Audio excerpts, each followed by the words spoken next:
IJM Corporation's construction arm has bagged 2 contracts in Kapar and Shah Alam this week, amounting to 982 million ringgit.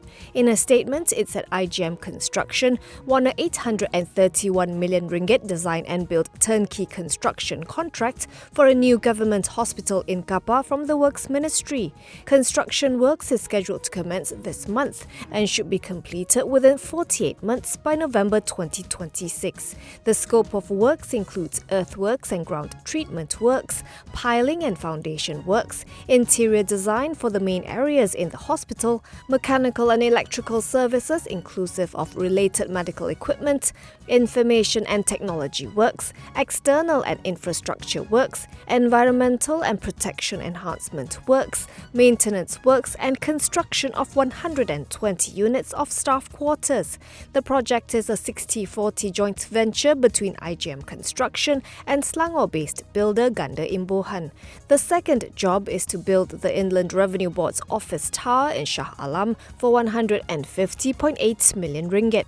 The project is scheduled to start on November 1st this year, to be completed within 36 months by October 31st, 2025.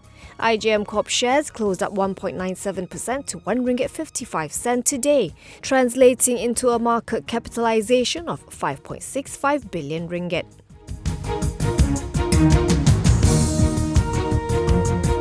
AirAsia X is increasing the number of its medium-haul flights departing from Malaysia to 44 per week across 10 routes in the next 2 months to cater to growing demand. Meanwhile, Thai AirAsia X will also be expanding its operations to 22 flights a week across 5 routes. According to Bernama Newswire, the carrier recently launched direct services from Kuala Lumpur to Seoul Incheon in South Korea and New Delhi in India. It also resumed services to Sydney, Melbourne and Perth in Australia, the New Zealand city of Auckland, and Tokyo Haneda and Sapporo Chitose, Japan. The group is also starting flights to Jeddah in Saudi Arabia and the Taiwanese capital city of Taipei come November. Meanwhile, Thai AirAsia X has launched services from Bangkok to Osaka and Tokyo Narita in Japan and Seoul Incheon in South Korea, and is preparing for new direct flights to the Australian cities of Melbourne and Sydney and Japan's Sapporo Chitose in early December. AirAsia X said it will rehire all furloughed pilots and retrenched cabin crew members by December.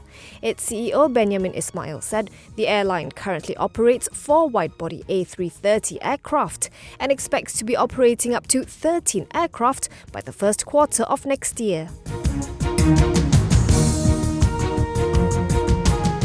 The High Court in Butterworth, Penang has granted the Inland Revenue Board's application to enter a summary judgment against Fugitive Low Tech Joe over 1.053 billion ringgit in unpaid taxes due since 2013. Judicial Commissioner Kenneth Yong Kenshinson St. James wrote that there are no triable issues to be decided, and so there was no need for the court to hold a hearing. The IRB had submitted its tax claim against Joe Low over the sums due for the years of assessment 2013 and 2014. In his defense, Joe Low, through his lawyers, argued that he did not have bank accounts nor conduct business in Malaysia during the taxable period, among others. In his judgment today, St. James ruled that these are not reasons for Joe Low to be excluded from paying tax. St. James also said that the suit filed by 1MDB against Joe Low in Kuala Lumpur for $1.053 billion had nothing to do with the tax claim submitted by the IRB. For these reasons, the judge allowed the IRB's application to enter judgment for the sum, with interest at 5% per annum, from the date of the judgment, with costs of 15,000 ringgit.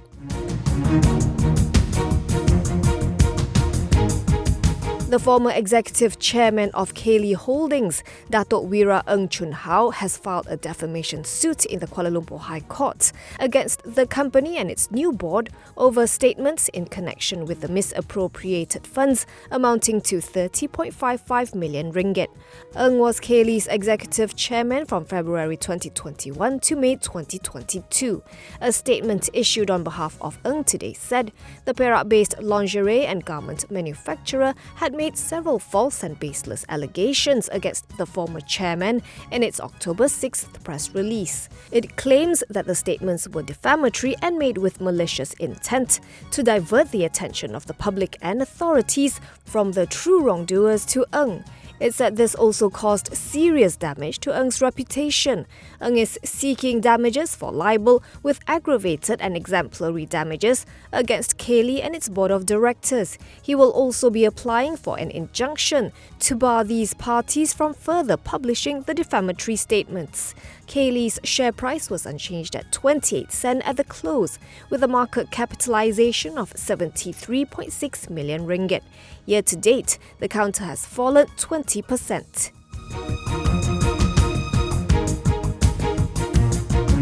Malaysia has agreed to implement the two-pillar approach in taxation to create a competitive environment for both foreign and domestic direct investment. According to a Bernama report, Caretaker Finance Minister Tengku Datuk Sri Zafrul Abdul Aziz said the measure, which also prevents cross-border tax evasion, is being studied at present and is expected to take effect in 2024. This two-pillar approach refers to the base erosion and Profit Shifting 2.0 initiative to tackle tax avoidance. Speaking at the 51st Study Group on Asia-Pacific Tax Administration and Research today, Zafrul also said the caretaker government intends to phase in e-invoicing starting next year in order to improve the efficiency of the tax system and aid in the implementation of a sustainable electronic business ecosystem. This would also provide a more reliable audit trail, resulting in increased tax transparency and ultimately higher tax revenue. Inland Revenue Board CEO Datuk Dr. Muhammad Nizam Sairi, who was also present at the annual forum, said e-invoicing will tighten up leakages in the taxation system. He said next year will be the year to prepare towards the implementation of the new system and that the taxman is looking into having a pilot run maybe in 2024.